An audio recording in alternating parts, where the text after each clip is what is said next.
신종 코로나 위기, 왜 한국 정부는 일본을 지원해야 하는가? 신종 코로나 바이러스가 세계적으로 확산하는 가운데 이웃나라이면서 협력이 되지 않을 뿐더러 거리감 많이 눈에 띄는 한일 관계. 한국 정부에 대한 요구를 오피니언 기사에 정리했다. 원문은 필자서대교가 한국어로 한국 사회를 위한 쓴 것이다. 그러나 일본 시민 여러분도 이런 생각이 있음을 알리기 위해 일본어로 번역했다. 참고 바란다. 신종 코로나 위기, 왜 한국 정부는 일본을 지원해야 하는가? 한국 정부는 최근 신종 코로나 바이러스, 코비드-19의 세계적 확산에 따라 조치로서 한국 전쟁 참전국의 방역 물자를 지원하는 계획을 밝혔다. 그러면서 이웃 나라 일본에 대해서도 방역 물자를 지원하는 생각이 있음을 나타내면서도 일본 정부의 공식적인 요청이 없는 한 어려울 것이라는 입장을 취하고 있다. 이것은 당연한 논리다. 어느 나라도 대상국의 요청 없이는 지원은 할 수 없다. 그러나 한국 정부가 주저 또 다른 이유가 있다. 양국의 과거사, 역사의 갈등이 수출 규제와 비자 면제의 제한이라는 현실의 경제 조치로까지 비화된 상황이 그것이다. 지난해부터 해결되지 않은 채 계속 강한 갈등이 일본에 먼저 태도를 바꿀 필요가 없다는 정부의 인식과 여론을 환기하고 있다. 한편 이미 한일 미디어는 일본의 지방자치단체가 주일 일본 대사관이나 영사관에 방역 물자 지원 요청을 타진하고 있다고 보도했다. 잘 알려진 바와 같이 현재 한국과 일본의 신종 코로나 바이러스 확산에 대처하는 모습이 대조적이다. 한국은 3달 동안의 사투 끝에 매일 확진자, 검사 양성자를 10명 내외로 줄이는 데 성공했다. 반면 일본은 여전히 매일 수백 명씩 확진자가 늘어나고 있다. 뿐만 아니라 일본 두 번째로 큰 도시 오사카에서 방호복이 부족해 시장이 직접 기옷을 지원해줄 것을 요구하고 의료진의 부족을 채우기 위해 이미 신종 코로나 바이러스 양성 판정을 받은 간호사를 현장에 투입하는 사태가 되고 있다.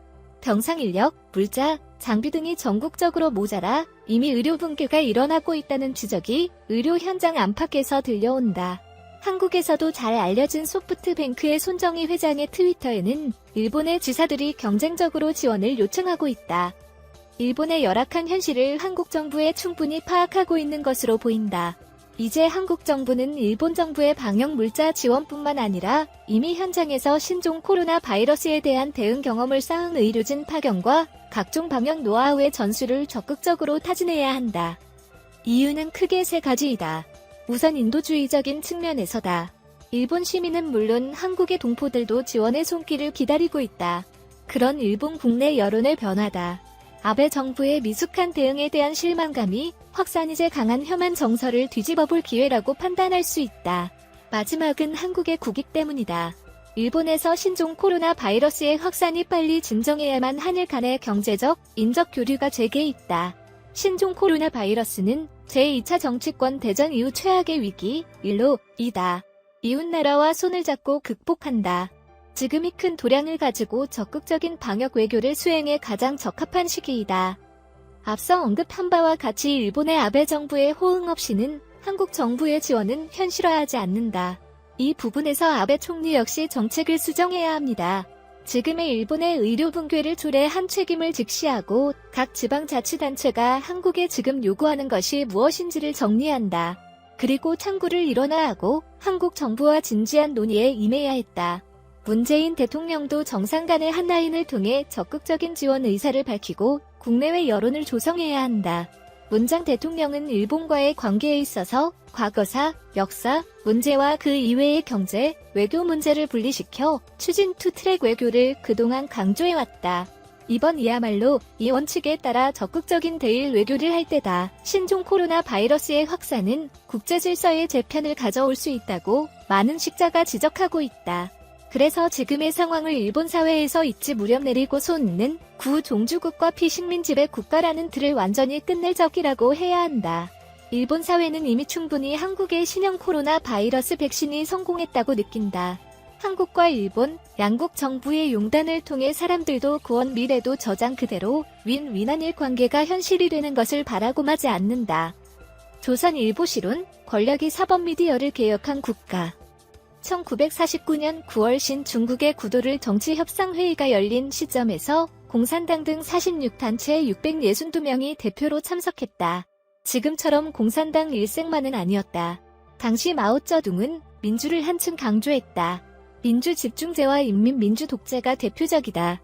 전자는 토론에서 당의 방침을 결정하면 무조건 따라야 한다고 하는 것. 후자는 다수의 인민에 대해서는 민주를 하고 약간 인민의 적에 대해서는 독재를 한다는 뜻이다. 머리는 50년대부터 반우파 운동이라는 이름으로 인민의 적에 도리 내고에 나섰다. 76년에 사망할 때까지 온갖 혁명을 외치며 수백만 명의 반대파와 지식인을 인민의 적으로 추구하고 숙청했다. 그 결과 지금 중국에서는 민주가 말살되고 독재만 남았다. 2018년 3월 전인대 의원 2,964명이 시진핑 주석의 임기 제한을 없애는 의안 표결에 임했다. 찬성 2,958표, 반대 2표, 기권 3표, 무효 1표로 찬성률은 99.8%였다. 황제의 버금가는 권력을 얻은 날 시진핑 국가감시위원회는 사법기관을 신설했다. 기존의 당규율검사위원회는 구청만 공산당원에 대해서만 초법규적 수사가 가능했지만 국가감시위원회는 비당원 공직자 전원을 특별수사 대상으로 한다. 지난해 홍콩의 대규모 반중 시위는 홍콩 사람에 대한 관할을 중국에 전달할 수 없다는 절규했다. 4월 18일 홍콩 경찰은 시위를 주도했던 야당 측 인사 15명을 체포했다. 여기에는 반중 성향의 일간지 빙과일보 회장도 포함되어 있었다. 중국식 언론 압살 홍콩에 파급된 것이다. 정적 제거 사법, 언론 장악 독재의 공식이다. 이러한 것은 동유럽과 중남미의 민주국가에서도 벌어지고 있다. 헝가리 여당은 지난해 48%의 득표율로 의석의 3분의 1을 차지하고 후 정부 관련 재판을 전문으로 담당하는 행정법원의 신설을 추진했다. 이 법원의 판사는 대법원장이 아니라 법무장관이 임명한다. 폴란드 집권 여당은 법원, 검찰에서 당파 인사를 단행 크게 인간을 교체, 법무장관과 검찰총장도 혼자 맡는 같이 정리했다.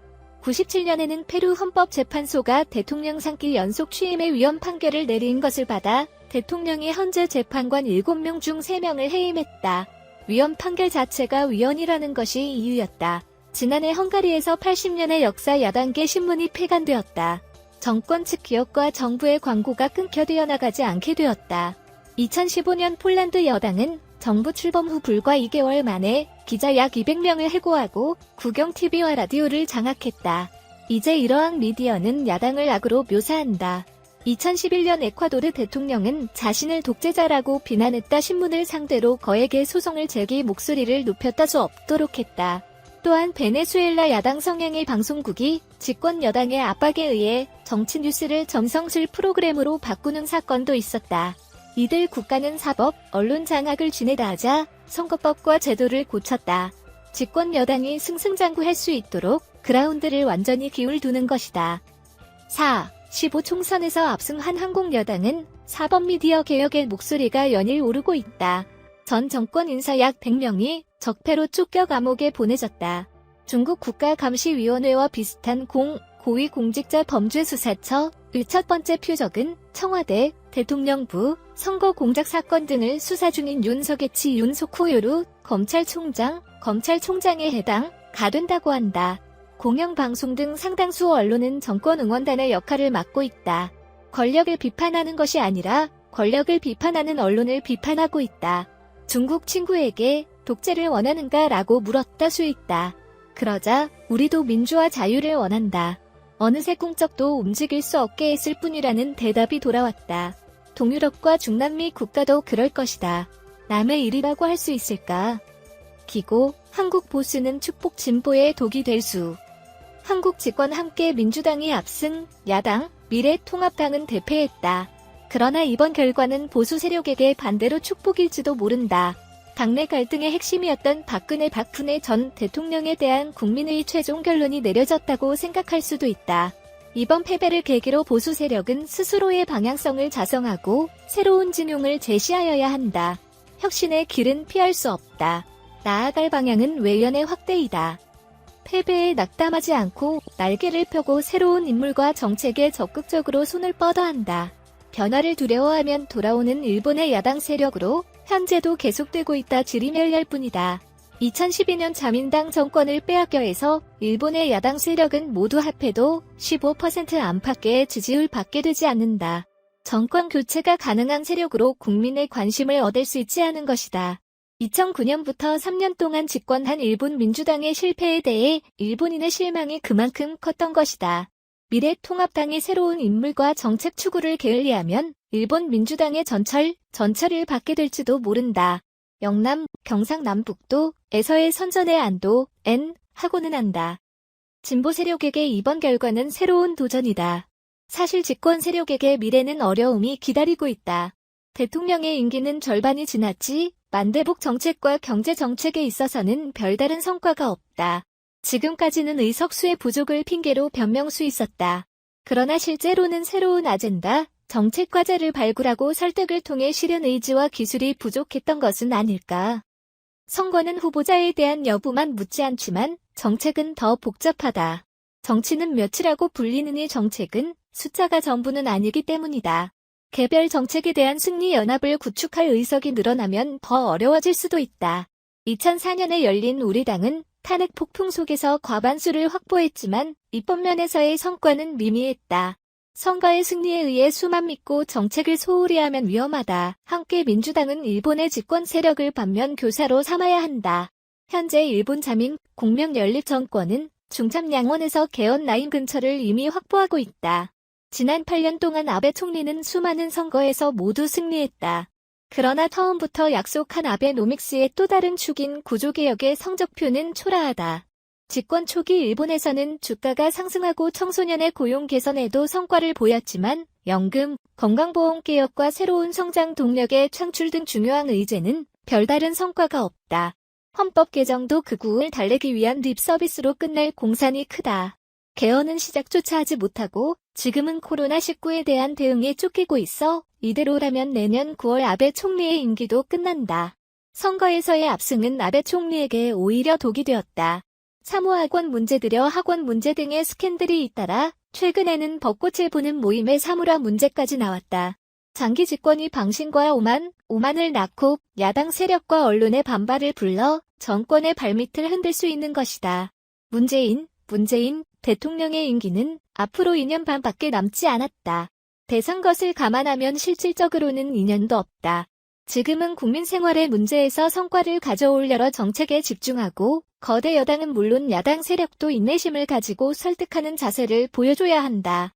특히 대북 정책, 외교, 안보 정책, 경제 정책 등으로 과감한 방향 전환을 하고 이를 통해 야당 세력도 굴품은 대담한 모습을 보여줄 필요도 있다. 그것이 있으면 좋을 대통령으로 기억될 것이다. 집권 세력에게 가장 위험한 도로는 선거 승리에 취해 진화하는 것이다. 검찰과 법원을 마음대로 하려고 하거나 조국 교수를 복권시키고 자한다든가 하면 반드시 큰 역풍에 휩쓸리는 것이다. 이번 선거에서 국민은 친박 세력을 잘라했지만 부모 조국 세력도 선택하지 않은 점을 잊어서는 안 된다. 코로나19에 대한 대응에 쫓기고 있어 이대로라면 내년 9월 아베 총리의 임기도 끝난다. 선거에서의 압승은 아베 총리에게 오히려 독이 되었다. 사무학원 문제 들여 학원 문제 등의 스캔들이 잇따라 최근에는 벚꽃을 보는 모임의 사물화 문제까지 나왔다. 장기 집권이 방신과 오만을 낳고 야당 세력과 언론의 반발을 불러 정권의 발밑을 흔들 수 있는 것이다. 문재인 대통령의 임기는 앞으로 2년 반밖에 남지 않았다. 대선 것을 감안하면 실질적으로는 2년도 없다. 지금은 국민 생활의 문제에서 성과를 가져올 여러 정책에 집중하고 거대 여당은 물론 야당 세력도 인내심을 가지고 설득하는 자세를 보여줘야 한다. 특히 대북 정책, 외교, 안보 정책, 경제 정책 등으로 과감한 방향 전환을 하고 이를 통해 야당 세력도 굴품은 대담한 모습을 보여줄 필요도 있다. 그것이 있으면 좋을 대통령으로 기억될 것이다.